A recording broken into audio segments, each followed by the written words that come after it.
The BBC has accepted one of its live air correspondents wrongly speculated that an Israeli airstrike might have been responsible for the rocket attack at a Gaza hospital that initial reports claimed killed 500 people.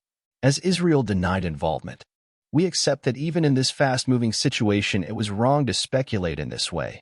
Although he did not at any point report that it was an Israeli strike, the corporation wrote on its corrections and clarifications page amid the Israel-Gaza conflict.BBC correspondent Jon Donnison during early live reporting from Israel over what was reported to be a deadly explosion speculated that country's forces were to blame, as he told BBC News. It's hard to see what else this could be really, given the size of the explosion, other than an Israeli airstrike or several airstrikes. Israel and the Palestinians went on to trade blame for the blast. Hamas claimed it was a deliberate Israeli airstrike. Israel said that a Palestinian rocket, launched by the Palestinian terrorist group Islamic Jihad, exploded in midair and fell on the hospital grounds.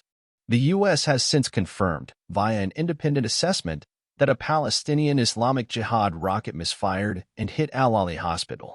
The October 17th explosion and carnage at the hospital in Gaza City came just before U.S. President Joe Biden was about to fly to Israel for a diplomatic mission. Shortly after arriving in Tel Aviv, Biden told Prime Minister Netanyahu that the strike against the hospital was done by the other team, not by you, citing the data I was shown by my Defense Department. The BBC said that after reviewing Donnison's instant analysis on the ground from Jerusalem in what was a confusing and difficult story, the BBC news program repeatedly said it had yet to verify who was behind the blast and that the Israel military had been contacted and was investigating.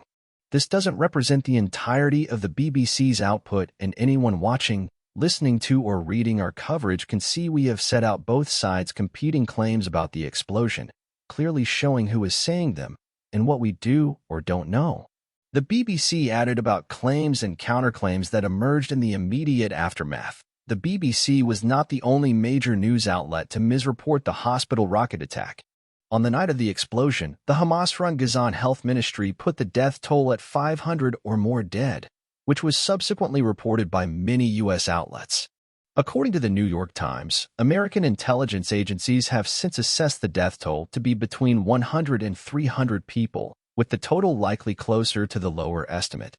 Based on additional reporting, including intelligence, missile activity, and open-source video and images, Adrienne Watson, a spokeswoman for the National Security Council, said Wednesday that the U.S. government assesses that Israel was not responsible for the attack.